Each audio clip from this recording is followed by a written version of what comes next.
the opportunity to become one of those invited guests and walk on and explore actual sets. This is where they all make up the movies. Some of the people, the behind-the-scenes folks right over there that make all that movie magic for you on TV. Stage stage right-hand side is the oldest building on the front lot, Soundstage 28. Stage 28 was originally constructed in 1925 to house the elaborate Paris Opera House sets for the Phantom of the Opera. Not the musical, but the original horror movie version of that story starring Lon Chaney. Those Paris Opera House sets from more than 80 years ago are still standing over there on your right at stage 28. Nobody's ever had the nerve to tear them down. They are reputed to be haunted. Stage 28 is annually named one of the most haunted places in Los Angeles. Over the years, some of the movie's biggest monsters, from the Bride of Frankenstein all the way up to the Grinch, from How the Grinch Stole Christmas, have called stage 28 home.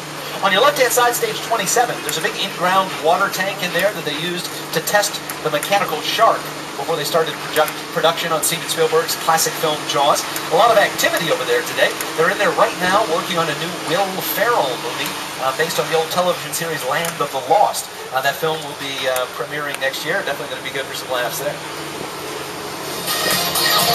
Now it's time to move from big screen to small screen. Aside from making memorable movies, NBC Universal has a long history of producing hit TV shows, many of which filmed right here on the Universal lot. Our television history goes back some 69 years with the transmission of the opening ceremonies of the 1939 New York World's Fair, marking our first television broadcast. Over the years, we have produced and televised some of the biggest shows ever seen on network television. Such favorites as Law & Order, Seinfeld, Cheers, The Cosby Show, Friends, ER, Battlestar Galactica, The Today Show, The Tonight Show, The Tomorrow Show, The West Wing, Saturday Night Live, short hours. However, as you can see, many of the sets were left in ruins. The buildings destroyed were facades, with just the fronts and the sides built, because that's the only part that the camera sees. Most of the buildings that we're going to see out here today, later on in the tour especially, obviously, are just what they call facades. They really just build the front and the sides, and they don't really finish them off on the inside. The buildings are not really completed structures. They can only really be used for exterior filming. That whole collective area over there is known as the Metropolitan Sets, and some of the biggest movies of all time filmed in that area. Things like Spider-Man 2 with Tobey Maguire and Kirsten Dunst. The biggest movie of last year, Transformers, directed by Michael Bay, filmed several scenes over there on what was known as New York Street at the time. Some Academy Award-winning films, things like The Sting, with Robert Redford and Paul Newman, filmed in that area. Any fans of Seinfeld would have seen those streets over that area on multiple episodes of Seinfeld. By the camera. Over the years, a lot of these picture cars have become every bit as famous and as recognizable as the stars that have driven them. We have just appropriately enough, talking about cars, we have just a little bit of traffic up here in front of us, so we have just a little extra moment here. Picture cars have evolved a great deal over the years, and the techniques that go into filming those big action scenes and chase sequences, whether it's the Deathmobile from Animal House or Magnum PI's Ferrari. I'm sure you'll recognize a lot of very famous sheet metal along here to your left. That Ferrari, that was the car that every teenager my age, every teenage boy wanted growing up. But you wouldn't win any drag races in that Ferrari. That's just a Ferrari shell with a little golf cart motor underneath there. For you science fiction fans, we have the Mule from Serenity, Back to the Future, which doesn't have any tires on it, but they still consider it a picture car. I'm still waiting for those flying cars they said we'd all be driving right about now. Up here towards the front again, we have some of the cars from the Back to the Future series of movies. That's one of 15 different DeLoreans that was used in the making of the Back to the Future series of films. A lot of times people don't realize that they see a movie, television show, they see just one car that looks like it's the same car that they use throughout the entire film, and it has a real iconic status. But almost without exception, they have multiple versions of those cars. They'll have one that's a specially equipped stunt car, maybe for a chase scene, especially reinforced, and has upgraded suspension on it and things like that. Extra roll cages put on the inside to protect the stunt drivers. They'll have another version of the car that's maybe kind of just a shell of it that they use for a scene where the car is getting destroyed or blown up or shot up or something like that. And then they'll have yet another version of the car where it's the car that they use for the actual actors sitting behind the wheel and shooting the scene. A lot of times when you see a driving scene too, when you see the camera is playing a scene, the guys look like they're driving in a car, the actors are driving a car. That car is actually usually on the back of a low-lying, very low-set flatbed trailer, and that car is just being pulled behind a truck, and the camera is positioned in such a way so that you get the shots through the window of the actors who just are, of course, acting like they're driving. A little something over here on your left that not everybody gets to see all the time.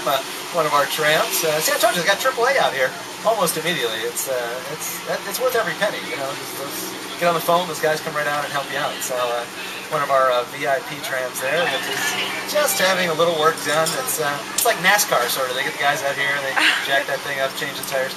But right now we're going to take you to a little island off the coast of Costa Rica.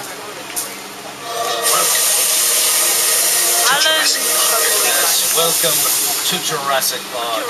Oh, it sounds a little better when Richard Attenborough says it, I know. But the set pieces, the props, the picture cars that you see around you here, were all used in the series of Jurassic Park movies. Obviously, the first two of those directed by Steven Spielberg. Some of you, I think Spielberg, he just had a big movie that came out recently, didn't he? You might have heard about that. This big mobile lab over here on your left-hand side, you might remember that, dangling over the edge of a cliff with Julianne Moore hanging out the back window of it. That cliff was actually just a parking lot on the front lot here at Universal that they dressed up to look like a cliff. And, oh, what's going on back there? Oh, look at that. Same bloody guys together. That's why we were actually delayed. The dinosaurs were on a union-mandated lunch break. So. Don't worry, folks. Don't worry. It's not big deal. A little club soda, it gets that dinosaur spit right out. There's no problem with that. But when Steven Spielberg started here at Universal, one of his first assignments was to take a young writer out on a tour of the back lot. That writer's name was Michael Crichton, who would later go on and write the novel Jurassic Park that served as the inspiration for that whole series of films. Steven Spielberg's first actual directing assignment at Universal was an episode of the old television series Night Gallery. It was sort of like the Twilight Zone. It was sort of a type of show like that. And the episode was supposed to star Bette Davis, who at that time obviously was at the end of her career and was a huge star. She didn't take too kindly to the idea of being directed by an unknown 20-something-year-old named Spielberg, and they actually replaced her on the episode, and her part was played by Joan Crawford. But in all the Jurassic Park movies, all the movies really, the weather always plays an important part in setting just the right mood for a scene. And listen, you don't want to hear me talk about the weather. Not when we have access to America's favorite weatherman. You know him as Al Roker. Hi everybody, here's today's forecast for the Universal Backlot. It's going to be sunny and dry in 6 Points, Texas. Cool and cloudy in Little Europe. Expect snow and sleet on New York Street, and we got a high chance of fog and precipitation for Skull Island, Amity Island, and Isla Nublar. That's your forecast for today. Now here's a look at what's going on in your neck of the lot. Oh, flash flood warning. Oh, that's not flash flood. Oh, well, there you go. What do you know? Right on cue.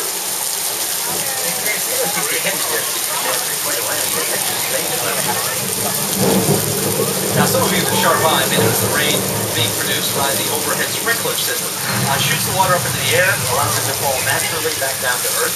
That's the way they create rain on television and in the movies. But sometimes the rain doesn't show up too well on camera, depending on the lighting is backed up. And they mix a little milk in with the water to get it to show up better on screen. Usually it doesn't go on this long, though. They have some problems with the drainage on here. Oh yeah, it looks like we got a bit of a flood development there in the back. Ladies and gentlemen, take care back here. Look out back there, everybody. Whoa! Oh! Wrath of Mother Nature. Awesome to behold. Oh yeah, I guess I just rebuilt the tank. Take a look at your screens. You'll see these exact set in action. Big Fat Liar with Paul Giamatti and Frank Muniz. You can't run the wall, kid! Yeah, we'll see about that.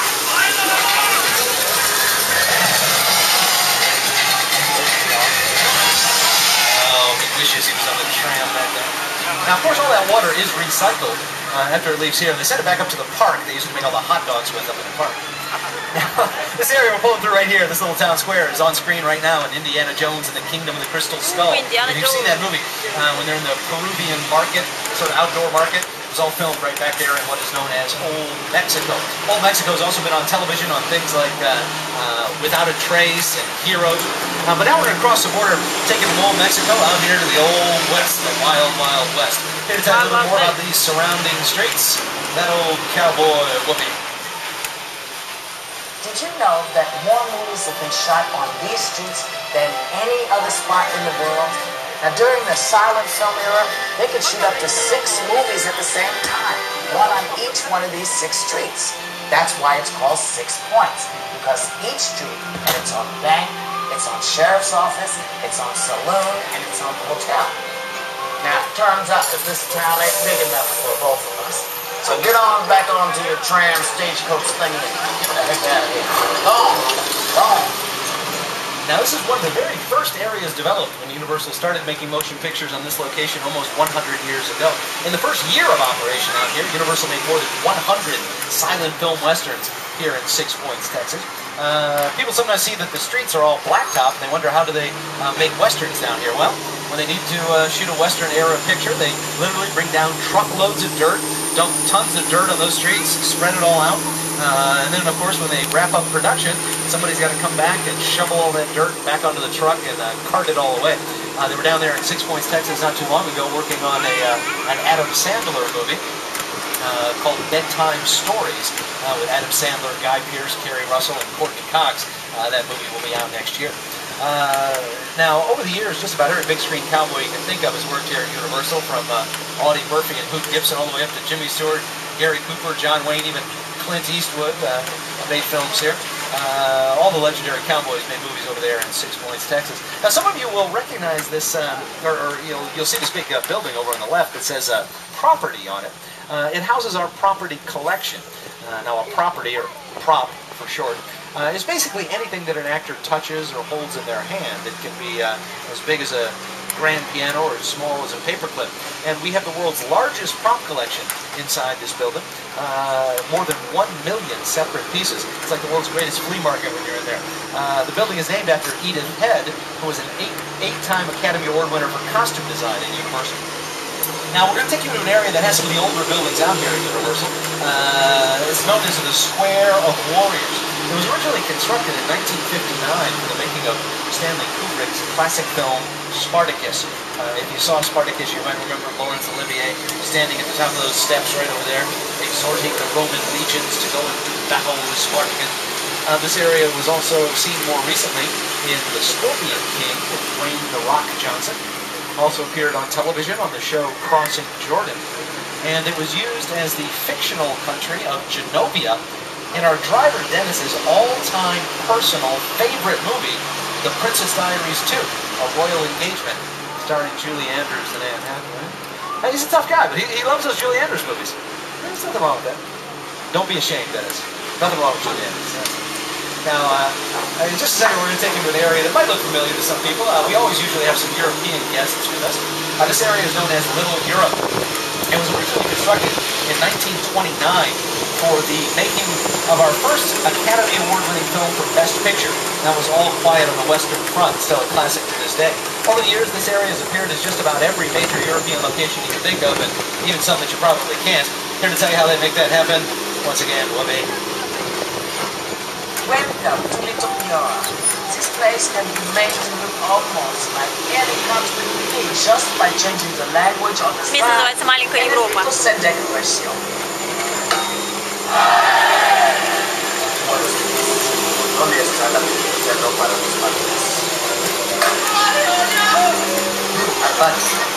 Begins. Now, what's a floor like that to do around to the schnitzel, eh? Who knew Whoopi was so multilingual? Over there on your right-hand side is perhaps the most legendary area out here on the back lot. That is known as the Court of Miracles. In the 1930s, Universal put out all the original classic monster movies. Dracula, Frankenstein, The Mummy, The Wolfman. They all made their first appearance on screen in Universal films, and they all made appearances right over there in the Court of Miracles.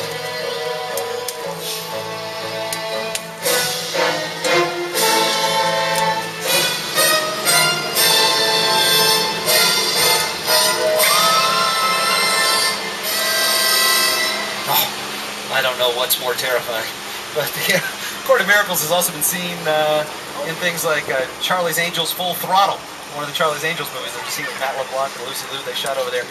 Television shows like Buffy the Vampire Slayer with Sarah Michelle Gellar and Angel with David Boreanaz. All of Little Europe is in You Don't Mess with the Zohan with Adam Sandler out right now. Right over there on your right, that courtyard back there, that Spanish courtyard, that was in the first couple of Pirates of the Caribbean movies. That was actually the port of Tortuga when they were recruiting their crew to go out on their quest. Had a big barroom brawl scene. That was all filmed right back over there in that little courtyard. Little Europe, as I said, has appeared in a lot of great things. Designed to have the look of a San Francisco subway station. This sort of a cool level of sound allows the filmmakers to do a long, extended tracking shot. Now, a tracking shot is where they follow one character, one actor, with a handheld camera, usually a Steadicam. They follow them through a scene that takes place in one location and don't worry, folks. We get these little tremors sometimes. It's California, after all. Hang on now, back there. Hang on.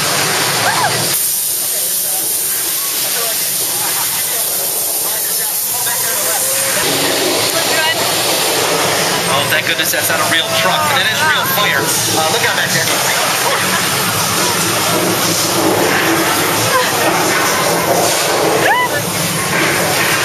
Hang on now.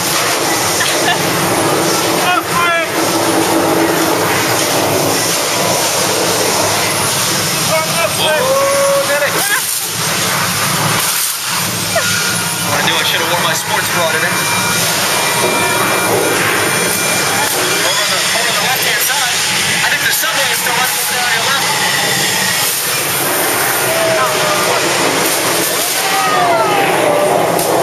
I bet you didn't even know LA had a subway. Oh, wait, on the right-hand side, I think a water main is burst over on your right.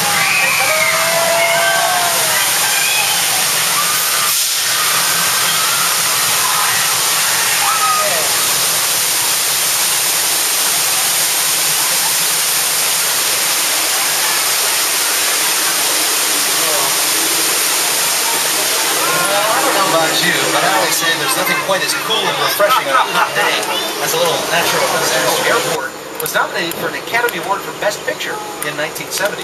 That was followed by Airport 75, Airport 77, Airport 79, none of which were nominated for Best Picture. And of course, we would never actually harm an animal in the making of a motion picture.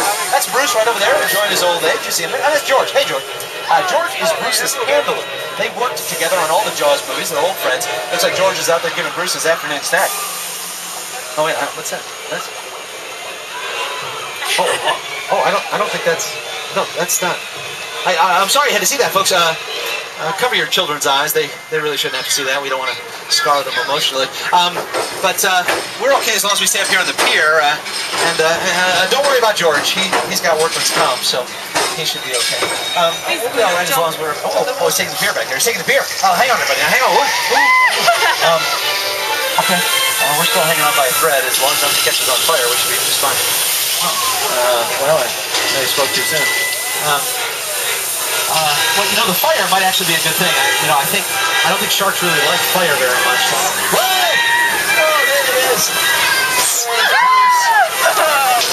He's still hungry.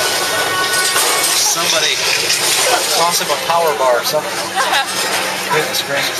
Well, Bruce, the mechanical shark from Jaws, was nicknamed Bruce by director Steven Spielberg after his lawyer.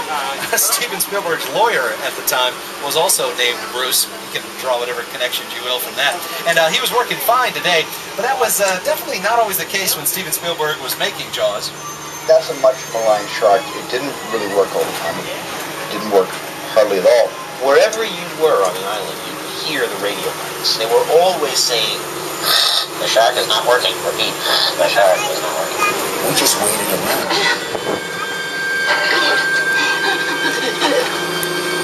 Anybody going to the beach this weekend? It's starting to warm up, you know, going to take a little swim, maybe splash around. Keep your eyes open. Now, this town that's done quite a few things right down there on what is known as Elm Street. Elm Street was also a location used in one of our Academy Award-winning films, To Kill a Mockingbird, starring Gregory Peck.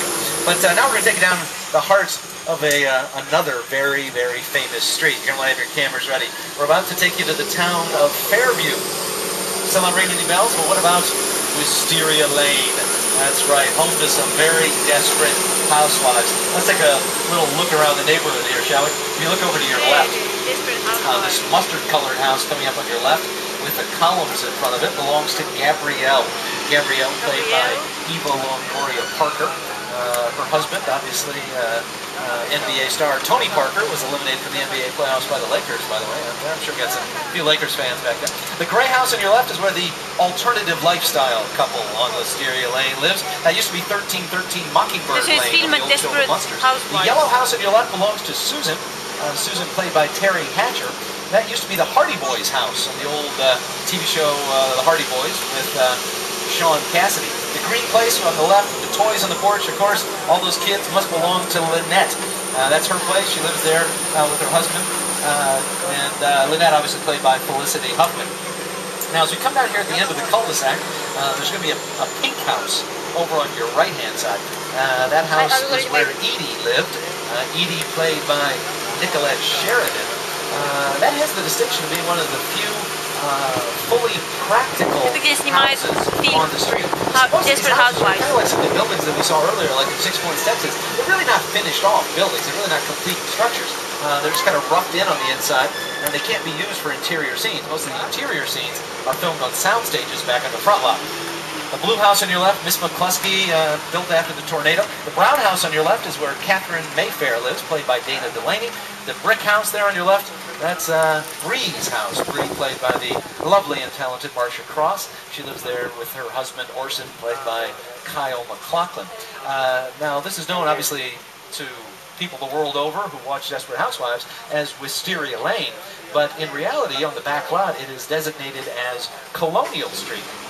Colonial Street's appeared in a lot of things over the years, everything from the old classic comedy Animal House all the way up to music videos with hip-hop star Nelly. So you've probably seen Colonial Street on things besides Desperate Housewives, never realized you were looking at Wisteria Lane. But now that you've seen these houses up close and in 3 dimensions, take a look at your screens and you'll see how they appear on screen on ABC's hit show, Desperate Housewives.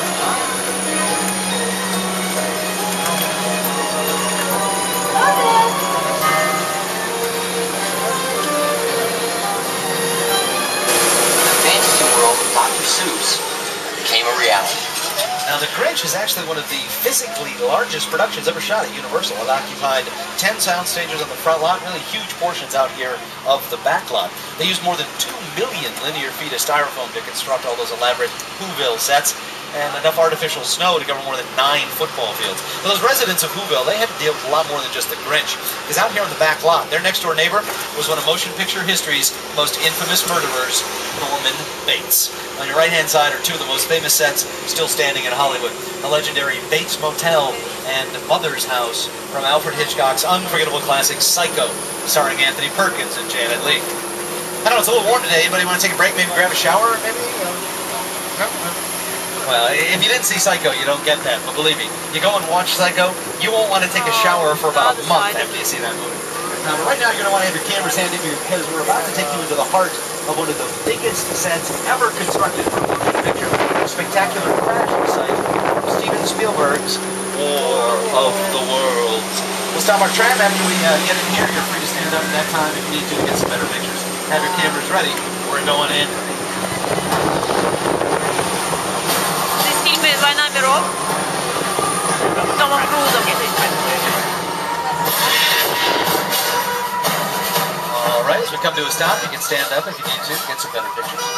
This incredible set is the remains of the neighborhood where Tom Cruise's character hides out early during the War of the Worlds. The plane that you're looking at was a Steven Spielberg never used before. This plane was actually purchased from a major airline after it had been decommissioned for only about $60,000. A pretty good price for a 747. You get some SUVs that cost more than these days, I think. But it cost more than $200,000 in transportation costs to bring it here and put it in place on the Universal back lot. But now we're going to show you this lovely little cabin over here on your right-hand side, all set for a nice weekend getaway. That's what they used it for on shows like Desperate Housewives and Las Vegas. It was featured in the movie Shooter, starring Mark Wahlberg. But it was actually built quite a few years ago for something just a little bit different.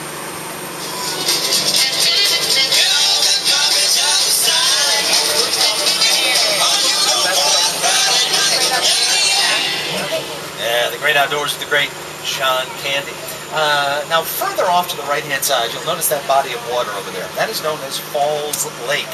A man-made body of water. There used to be a real lake out there, a little waterfall, but it's all the development. It's now just a man-made pond. It's obviously not a very big body of water, but when it's used with that big blue backdrop, it can be made to look like any ocean in the world, the Atlantic, the Pacific. Take a look at your screens. All of these scenes were filmed right over there on Falls